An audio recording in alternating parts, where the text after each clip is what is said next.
Buat teman pajak semua yang mungkin belum tahu bahwa per tahun 2026 nanti urusan perpajakan kalian akan mulai migrasi sepenuhnya ke Cortex, tidak lagi di DJP Online.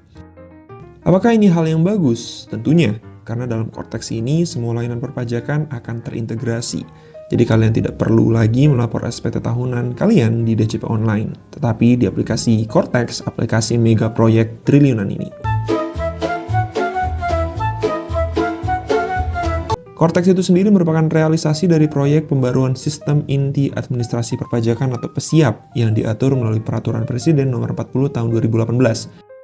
Dalam sistem ini, pendaftaran wajib pajak, pelaporan SPT, pembayaran, hingga pemeriksaan dan penagihan semuanya terintegrasi dalam satu platform. Cortex itu sendiri bertujuan meningkatkan efisiensi proses, meningkatkan kepatuhan wajib pajak, dan memberikan layanan digital yang lebih cepat serta transparan.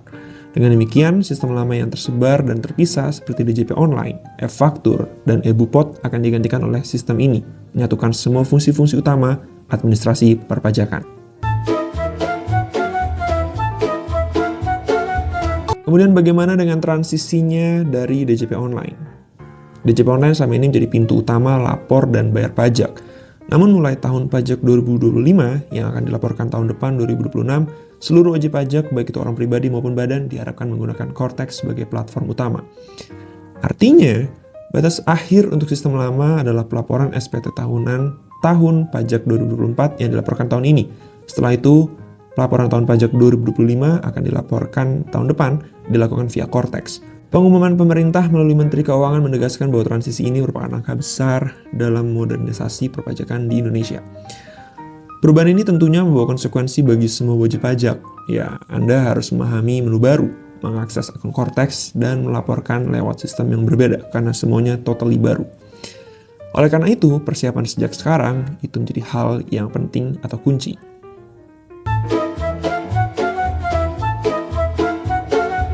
Ada apa saja layanan di Cortex yang ada? Mari kita bahas layanan-layanan perpajakan utama yang akan dilakukan lewat Cortex mulai tahun 2026.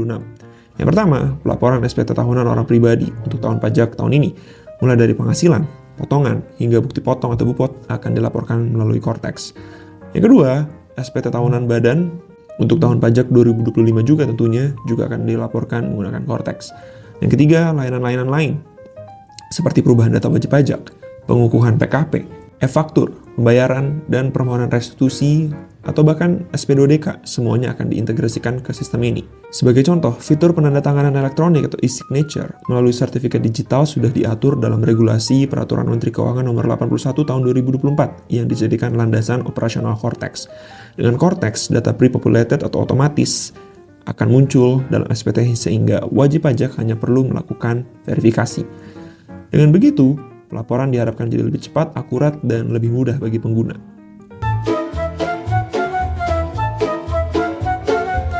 Hal apa saja yang perlu diperhatikan dan dipersiapkan oleh para wajib pajak? Yang pertama, aktivasi akun Cortex. Wajib pajak harus memastikan data seperti email, nomor telepon, NIK, atau NPWP itu sudah benar. Yang kedua, adanya pelatihan dan adaptasi pengguna. Karena sistem baru ini akan berbeda, perusahaan maupun individu disarankan mengikuti simulasi Cortex dan memahami antarmukanya. Yang ketiga, penyesuaian administrasi internal. Misalnya, pembukuan, verifikasi data pihak ketiga, akses digital, dan manajemen user atau role dalam sistem.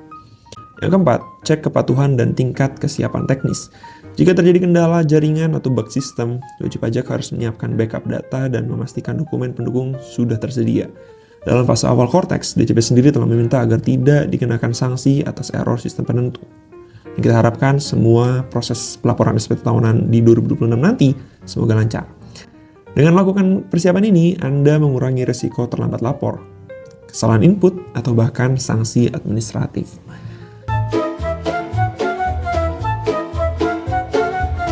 Sebagai penutup, transisi menuju Cortex menandai babak baru dalam sejarah administrasi perpajakan di Indonesia.